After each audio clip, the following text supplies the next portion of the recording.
Welcome to The Wrap. That is ISE 2024 in the bag. 20 years of ISE, 20 years of the show. We have people who've attended more than 15. I've done 10. Reese is somewhere around 6. And then we have Nyla. This was her first ISE. Nyla, what do you think? You know, ISE is huge. Like, it's so much bigger than what I anticipated, but I think ISE is the best place for you to make connections with. I've had like some of the loveliest conversations with system integrators, with consultants, all from all over the world, not just, I'm based in APAC, but not just from APAC, from Europe, even from America. So I think it's been very enlightening for me. And yeah, I've even had some panel discussions on women in AV, diversity, as well as whether an MBA is required for a systems integration business. So I think it's a lot of interesting things happening, and there's no better place for me to be for my first ever trade show.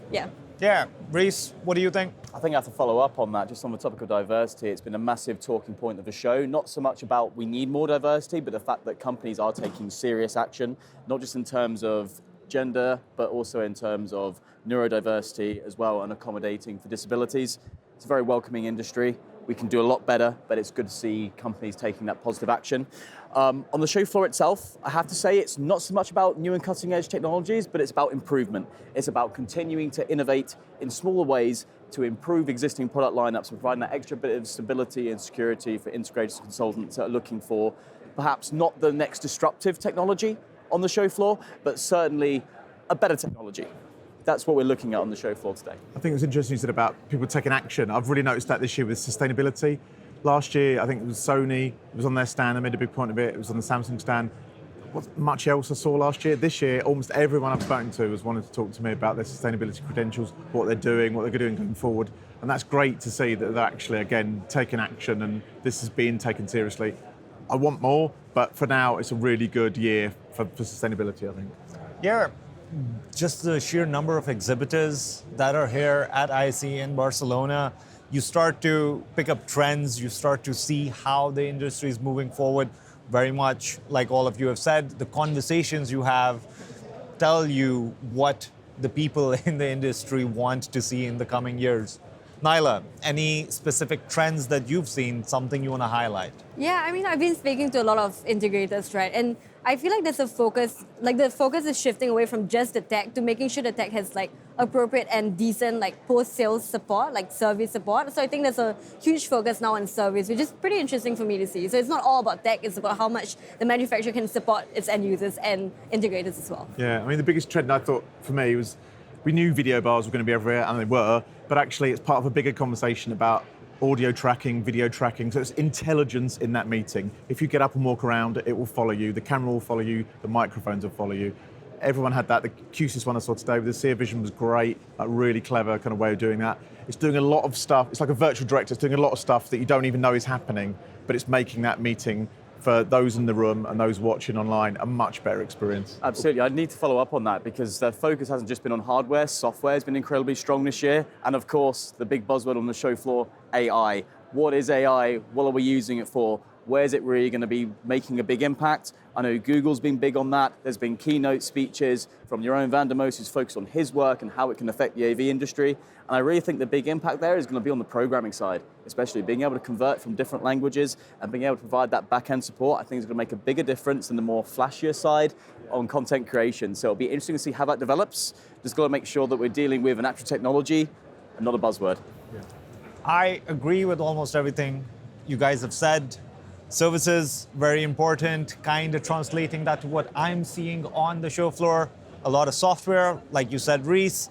Saw a lot of panels, and I'm not talking about display panels, I'm talking about window panes that allow for remote management and monitoring. Yeah. That seems to be a big push. Adding on to what you said about speaker tracking, camera tracking, partnerships, right? People understand that, hey, tracking somebody who's speaking in a meeting room isn't going to be done by my product alone.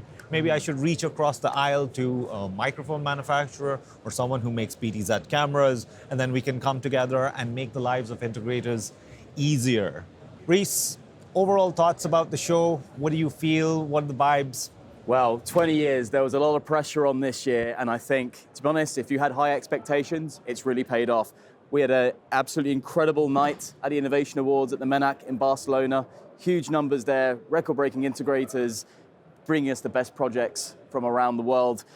We haven't got the official attendee figures in yet, but if I had to take a bet, I would say this is probably the largest attendance at ISE we've seen yet, but we'll have to wait and see for the official figures. But bigger and better here, and I think next year, I think it'll be even more people shouting and cheering that we're going to have an even bigger ISE than this record breaker. Paul, I know that Barcelona and Fira had a little bit of teething problems settling in, but I think a lot of those have been solved.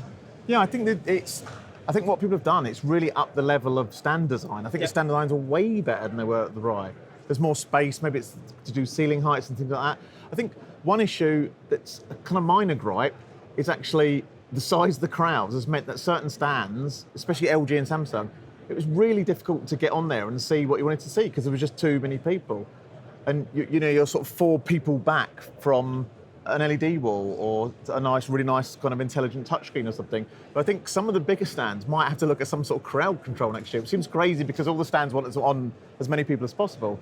But actually some of them, there was too many people. I agree. It's kind of like they're victims of their own success. Yeah. You put on a really good display and all of a sudden you have a logjam. Yeah. Maybe they want to look at throughput and how crowds can continue flowing across. But other than that, I mean, it's a nice problem to have, right? It's an excellent problem to have, like I said, victims of their own success. Other than that, I think an immensely successful ISE. I think the team at ISE should be extremely pleased. Absolutely, yeah. And looking forward to what they do for 2025. Yeah, can't wait for next year. And that has been ISE 2024. This has been the Inavate team bringing you Rise Show TV. We've got all the on-wraps, and this was the wrap.